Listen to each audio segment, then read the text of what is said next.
Hi everyone, and happy Wednesday!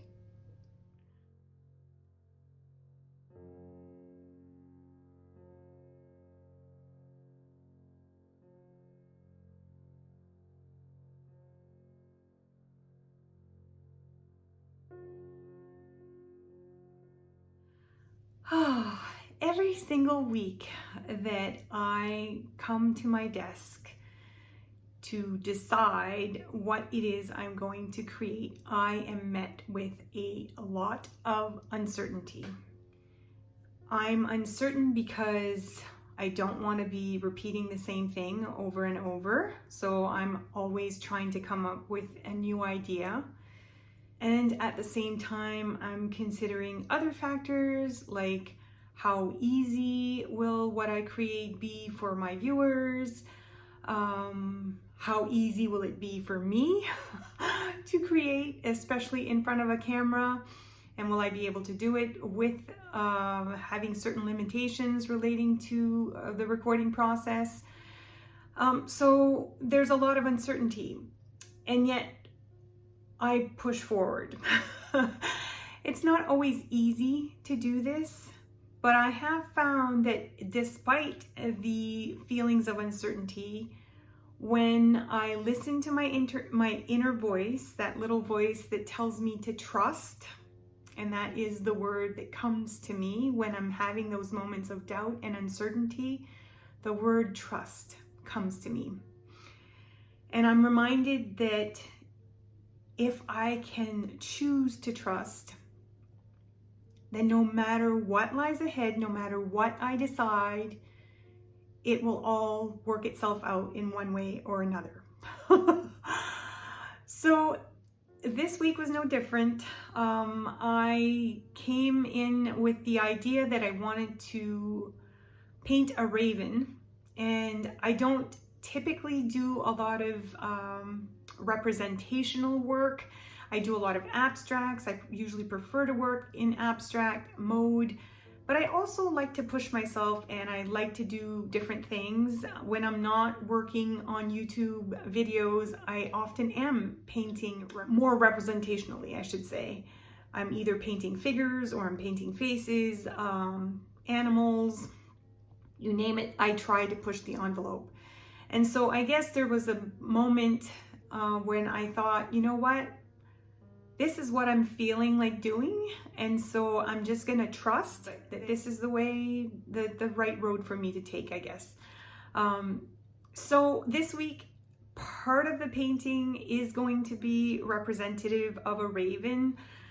I guess I've been thinking about ravens a lot. They are very intelligent birds. They're also a symbol of the intellect, of the mind, and all of the things that relate to the mind. And I think for me, oftentimes, the first place uncertainty presents is in the mind.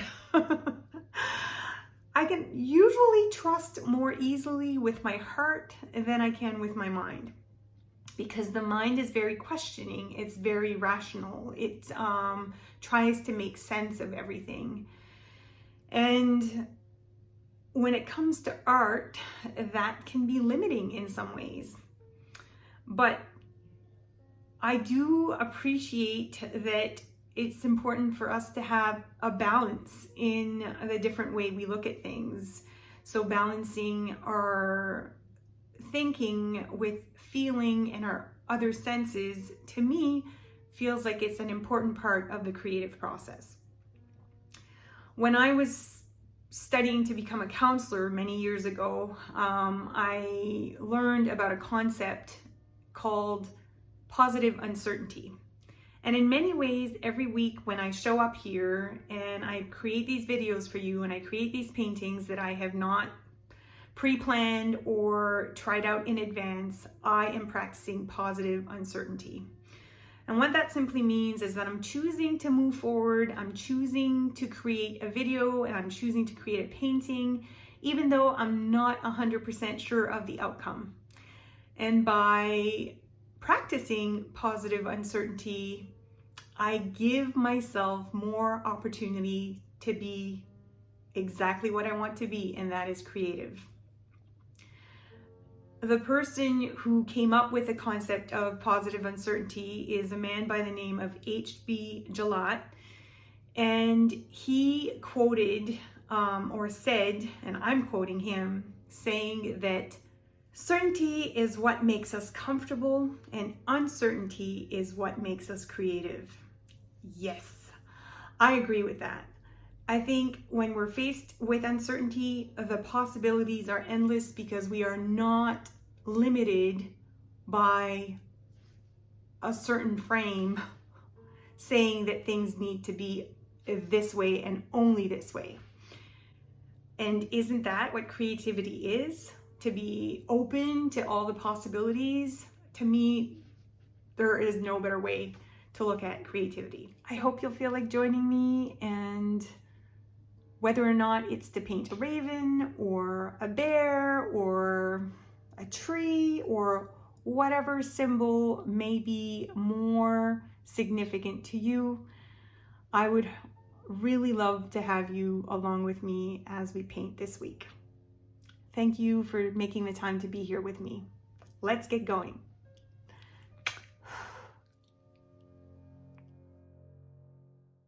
The first thing I usually do to sort of move past my anxiety or apprehension at looking at this white page and feeling not up to the task is to just add color to the paper.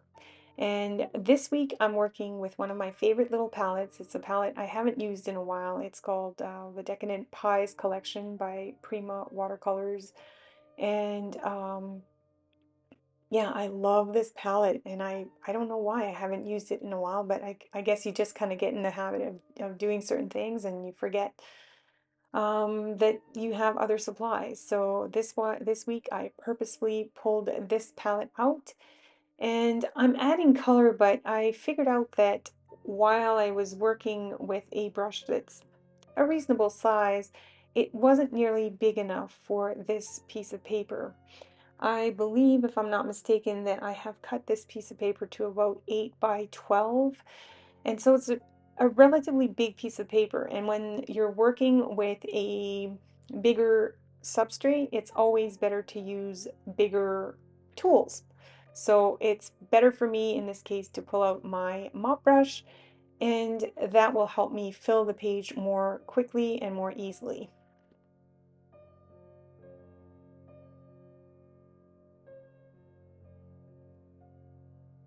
So by using a light wash of color along with a sprinkle of salt, I get the process going in a relatively easy way that takes some of the apprehension out of the process. And for me, this is always a good thing.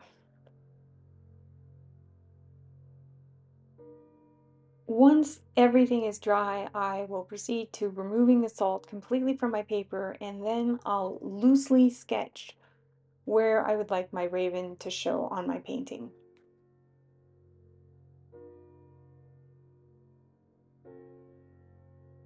Ravens are, of course, very dark in color. In fact, they are black.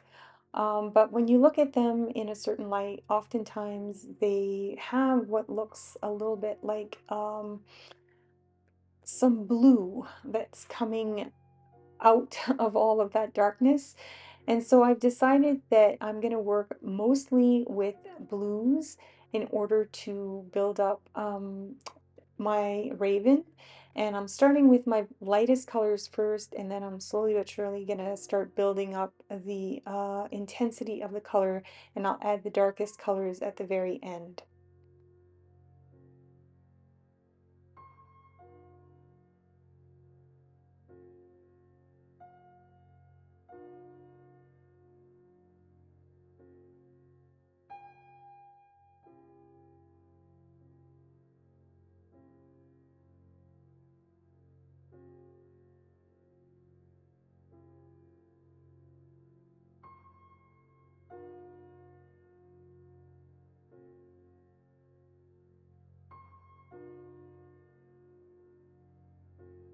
Because I want my raven to stand out from the background, I decided to let the blue that I added to my bird dry completely before I moved on to adding more color to the background.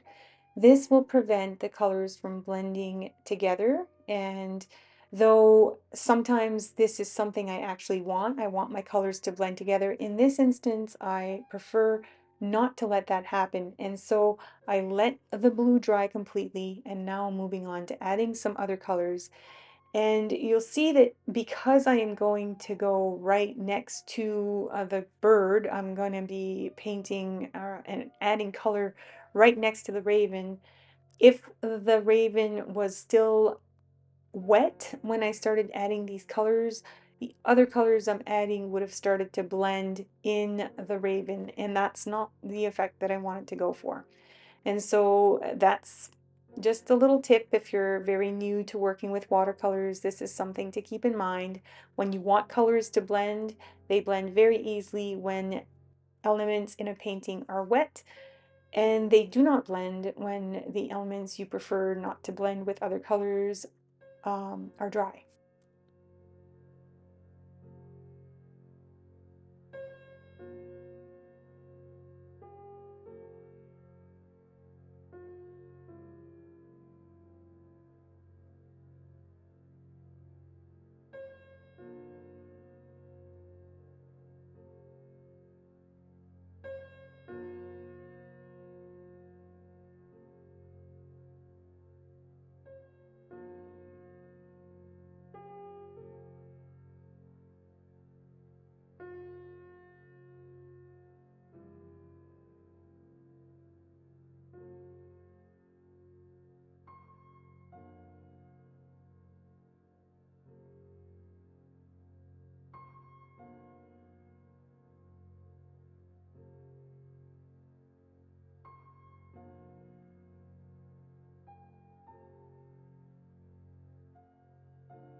I want my focal point in this painting to really be my raven, and so I have kept the background relatively simple.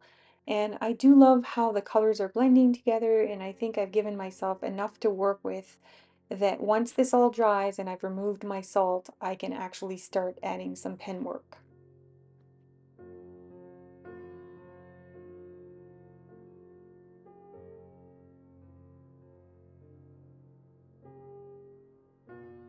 One of the things I love about adding colors when they are wet and letting them blend together, like I did in the previous section, is that it oftentimes will create some interesting shapes in the painting for me.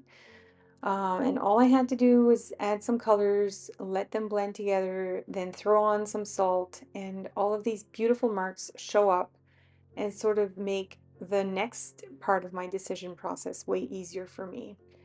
So, just looking at how the paint is sort of delineated in the painting, I'm sort of just following along those lines and I'm letting what's in the background dictate what it is I'm going to do next.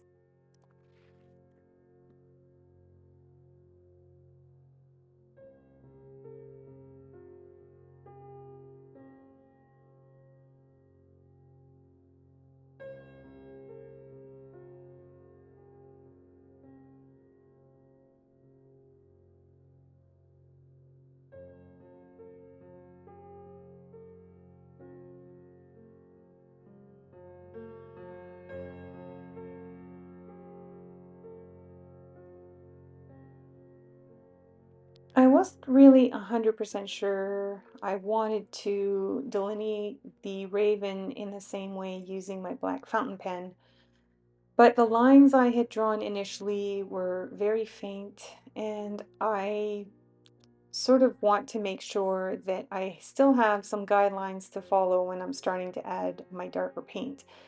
And if I add darker paint over the lines I have there and I don't have anything else that's darker to sort of guide me, then maybe I'll get a little bit lost in the process. Maybe not, but just in case, I figured this wouldn't hurt. And of course, the raven is going to be very dark in color. So the lines, though they may still show at the very end, should probably only show very faintly. And I'm going to be okay with this.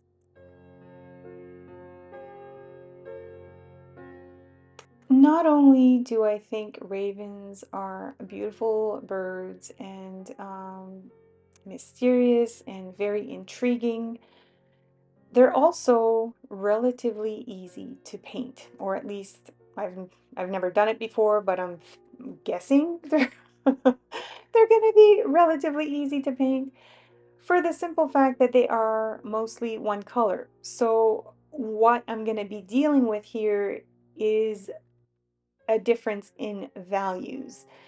And I find that this is a very easy way to start painting representationally if you're working with one color or similar colors and you're simply working on developing values or value contrast. I think personally that the process is way easier, or it becomes easier, because you're taking a lot of the guesswork of color mixing and color theory out of the mix. And so that is one thing I recommend if you're going to be working on something that you've never tried before, that you practice your hand at working with value changes, because changing values not only is important in a painting's overall composition, but it's a very easy way to learn about how the light affects the subject of the painting. And so for me, this is a sort of easy way to shift into painting something that's a little bit more representational, while at the same time not making it too complicated. I hope that makes sense. And I hope you'll see that if you give something like this a try, if you give yourself a chance to paint sort of a monochromatic figure, and that you work mostly on darks and light values, that this will seem more easy to you. It seems more easy to me. Maybe it's not the same for you, but I think it's something definitely worth trying, and it's something that I have done on my own and that I continue to do because I think understanding the difference between light and dark values and what they actually contribute to a painting is extremely important in the painting process. And that goes not just for creating something representational, but when you're also working in an abstract format, value contrast is also important. It's the thing that will make or break your painting in some ways, because I tend, well, for me, again, we're all very different. Sometimes when I look at a painting that doesn't have a lot of value contrast, for me, it seems very flat and it doesn't seem to have much light to it, or life to it, I should say. Um, and I tend not to be, for me, again, personally, this is my own personal opinion. I tend not to be as interested in those types of paintings. So if value contrast matters to you, this is the type of exercise that could also be very helpful.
Once I start adding more color to my raven, it of course is going to be very dark, and because it's going to have such a dark color, it's going to offer a lot of contrast to the rest of this painting. But in order to keep the painting more balanced, it's important for me to also add some dark value contrast in other areas of the painting. I did add some of that black ink to sort of delineate shapes and to create some rocks underneath my raven, but it's not dark enough. So coming in with my Cutalola dotting pen, I am able to add a little bit more contrast, and that is going to look very nice when looking at the overall composition of the painting.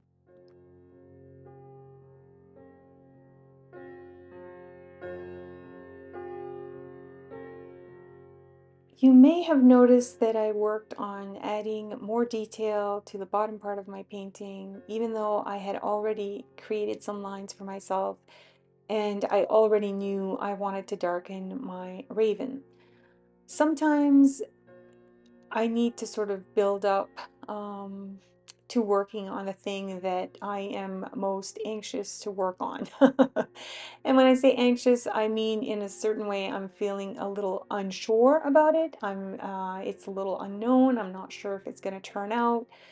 So, in order to sort of build up my confidence, I work on details in the painting that I do feel confident about creating. And as I'm creating those details, I often start to feel a little bit more comfortable with my process, and I start to feel my courage building up so that I can tackle things that might be a little bit more challenging, such as adding color to my raven.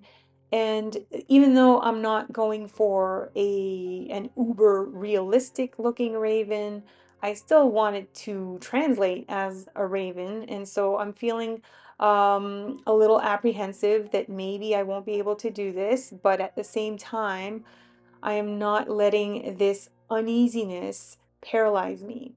I am choosing to act because I am choosing to trust that I will be able to work it out in a way that I will find suitable. So I'm starting again to build on the colors. I know eventually the raven will be very dark, and I'll use my blackberry, which is my darkest color in this palette, to finish the raven. But before I do that, I want to sort of um, use some lighter blues in areas where I would like to have some sort of highlights showing later on. Areas where the value will be lighter than the darkest value in my raven. So I'm building up to get to that point, and I am choosing to trust that this is going to work out, but I'm also promising myself that if for some reason I don't feel that it's turning out the way I want it to feel, I think even having a dark silhouette of a raven over these rocks in the painting might look nice too. So I am giving myself the possibility of this changing at any time. So I'm proceeding kind of cautiously in a sense. I'm working here with my micro mini brush, and I'm trying to work on things that may or may not be really details that you'll see a whole lot once I've added my darker colors on top. But I want to leave these areas a little bit lighter, and so I'm sort of marking them off with my lighter color of paint in order to make sure that I don't completely just paint the whole thing with my darkest value and call it good. I could do that and it could be okay and it might actually look really nice. I have many paintings where I have sort of like the silhouette of a plant or the silhouette of a tree or something showing in the background or in the foreground. And it could work in this instance because, as you probably have noticed, I've drawn in some circles behind my raven, and I intend to have a sun behind the raven. And so it could be that the raven's silhouette would be completely dark and the raven itself would be backlit by the sun, and that probably would look really cool too. So I'm open to possibilities, but I want to try and push myself and stretch my skills to see if I can render a relatively good representation of a raven. So that's what I'm working on. And again, I don't know how it's going to turn out at this point, and so it's all about trust.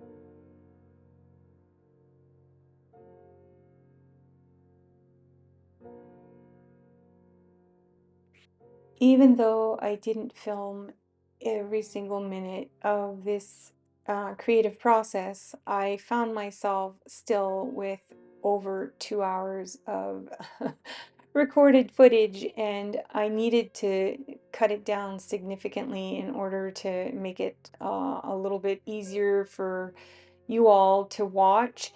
And so I'm trying my best to keep the parts of the process that I find essential, but know that there was a whole lot more to this process than everything you're seeing on camera.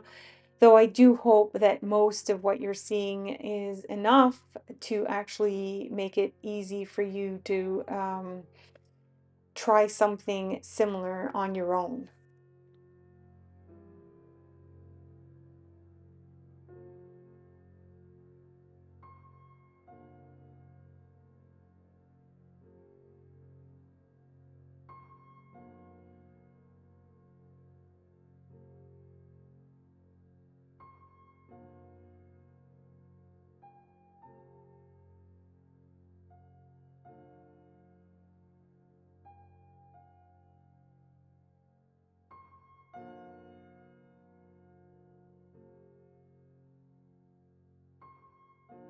Before moving on to adding the darkest value of color on my raven, I made sure everything I had previously added was completely dry.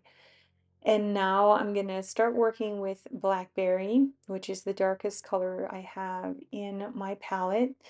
But initially going to start by working with lighter washes of the blackberry, and slowly but surely I will dilute the paint less and less in order to make the paint color more intense and darker.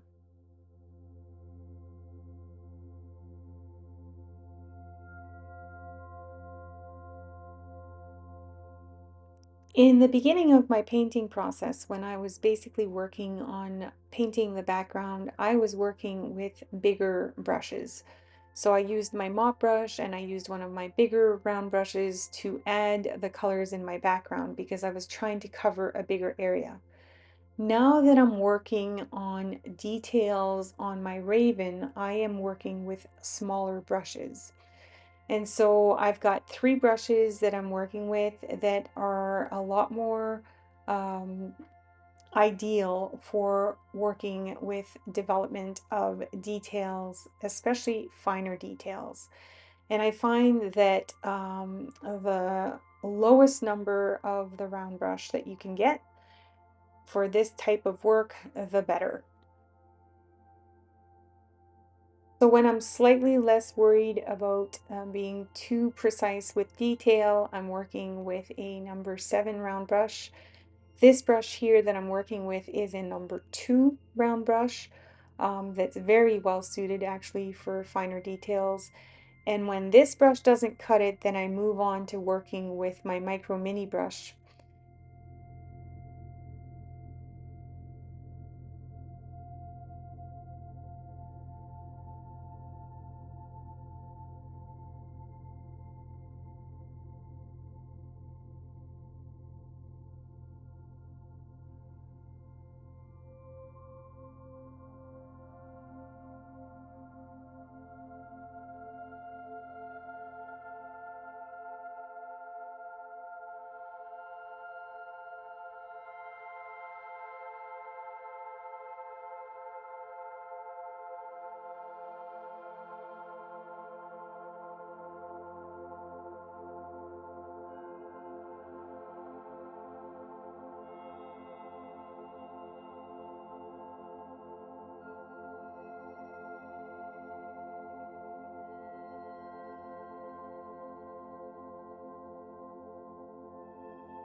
as I'm continuing to build up to my darkest value of color, I hope you are noticing how much value can really make a difference in a painting. The value as it is developing and becoming darker, and then having those areas of a lighter value, is giving more dimension to the raven than it previously had when there was just plain blue, right? And then having added a little bit of darker blue, that added some more detail, gave it gave the raven a little bit more life. But really, when you have a mix of light values, medium values, and darker values, you really start to create dimension in a figure, in an object, or in anything. And that's, for me, one of the reasons why value contrast is so important in a painting.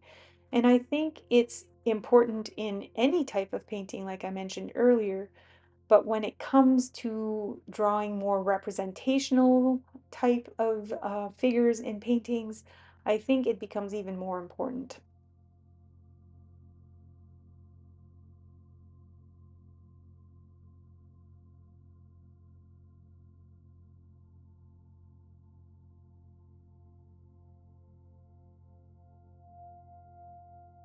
As I mentioned earlier, I am really fascinated by ravens and what they symbolize, and being, I guess, that we are so close to Halloween, I can't help but also be reminded that for some people, they may also be an omen, and not a good omen at that. If, we see them represented oftentimes in horror movies. Not that I actually watch a lot of those. I have enough of an active imagination on my own that I don't need to scare myself with anything else. But they're often represented in a dark way, and I actually see them in a much different way. I see them as messengers, as a symbol of intelligence and maybe even wisdom, a symbol of transformation. In some cultures, they're known as tricksters, and I've watched documentaries in which they speak of ravens, and they seem to be very intelligent creatures as well. So I don't think we give them enough credit. And I feel like for me, in some ways, this chance to paint a raven is a chance for me to not only connect with the balance of my senses and, connecting my intellect with my feelings and my other senses, but it's also a chance for me to make peace with the fact that my intellect is a part of me. My mind is a part of me.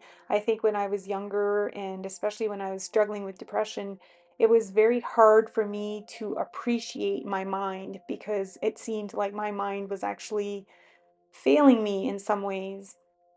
But over the years, and with time, I've actually grown to appreciate that my mind was very helpful to me, and it wasn't as clear to me back then as it is to me now, that I've actually been able to put some time behind me and to see things from a different light.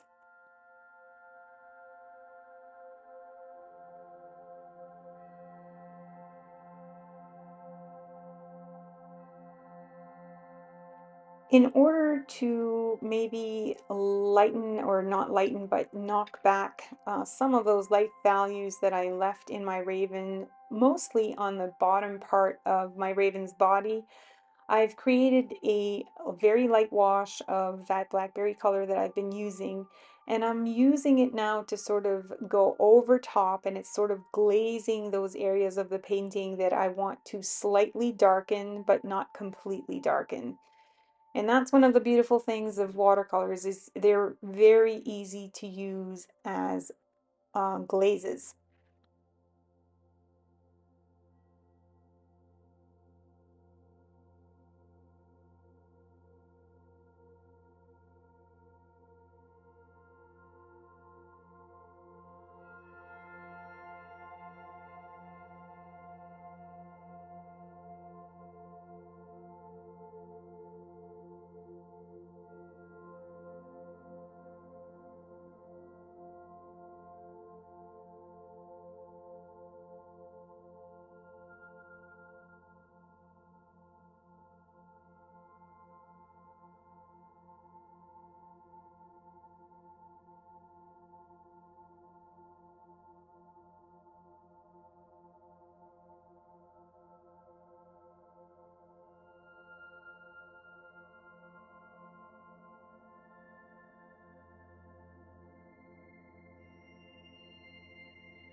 It seemed appropriate to me that I also include a sun in this painting, not only because I love gold, because I do, and I know if you've been watching my channel for a while, you definitely know this about me. And adding a sun is definitely a great way to do it. I've also wanted to add a sun because it's sort of, I guess, a way to draw light and dark. So, I think, as I mentioned, ravens maybe have a bit of a reputation of having a symbolic um, ill omen, but I want to draw attention to the fact that they also can be representative of so much more. And so I thought it was an interesting juxtaposition to have the darkness of the raven and the colors mostly of its plumage, maybe a little bit of some symbolism that can be attached to the raven for some people, and then to bring in the idea that no one thing is just that one thing, that there are multiple different facets to any creature or anything for that matter. It's always about how we look at things and how we draw conclusions about those things through our own experiences and the lenses of the colored lenses that we wear, whether or not we're aware of them in our life. And when I say our colored lenses, I'm speaking specifically about our experiences. Every experience that we have as individual taints our way of looking at things. And you may have heard this before when you're in a situation, for instance, when you're observing an accident that's happening. If you're observing it from one side of a street and someone else is observing it from a different side of the street, well, of course, we're going to see things from different perspectives.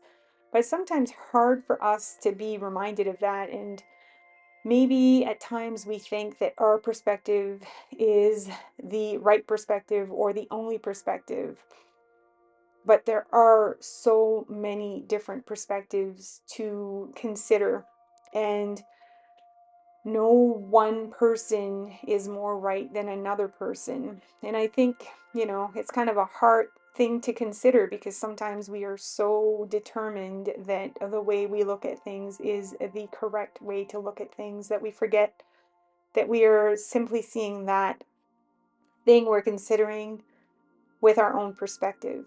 And so, for me, ravens are a symbol of so many different things. One of the things that for me they represent is wisdom, transformation.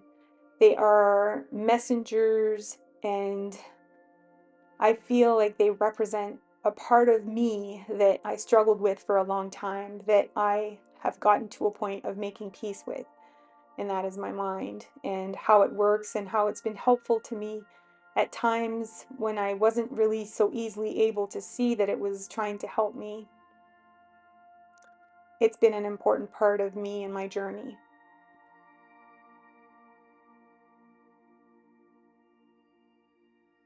Of course, if I add all this gold to the top part of my painting and I don't spread it a little bit to the bottom part of the painting itself will look even more unbalanced, and that's definitely not something I want to create for this painting. And so I've decided to add these little dots of gold. They're not going to be nearly as noticeable as the gold up top, but they will add to creating more balance, and I think that's an important thing to consider as well.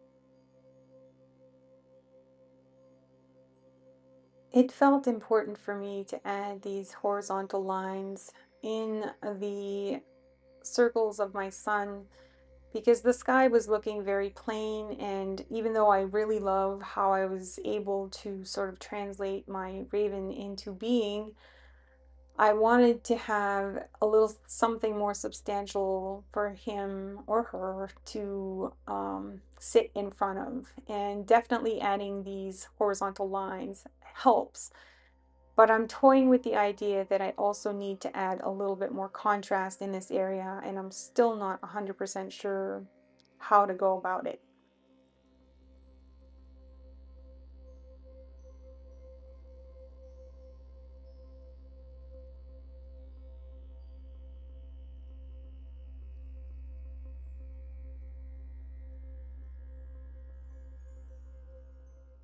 So, when in doubt, I trust my intuition, and my intuition kept saying, add some dotting around your circles. Part of me was resisting because, when I look in the sky and I look at the sun, there's nothing dark to delineate the sun. But this is not a realistic painting, and some parts of my painting are, as I mentioned before, very representational. And for me, in order to make this painting work, there needs to be more contrast in the top part of the painting. And so adding this stippling around the circles of my sun feels right. It feels like it added some more contrast in that area. It made those circles or those rings really stand out more. And now I'm feeling more at ease that the top part of my painting looks more complete and that the overall painting is actually complete in itself.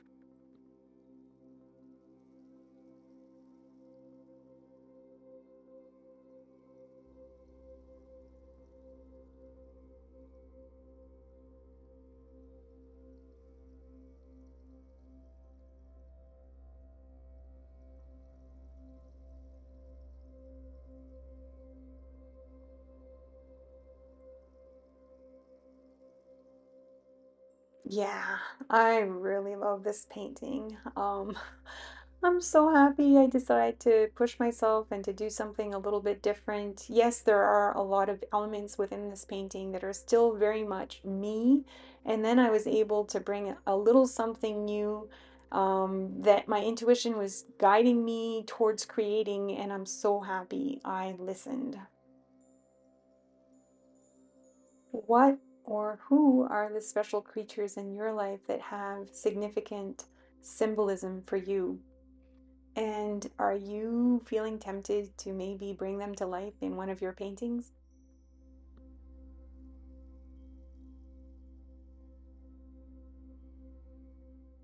I hope this painting process was as enjoyable for you to watch as it was for me to create.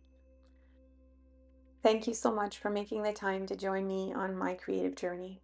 I hope you have a magical week and happy creating!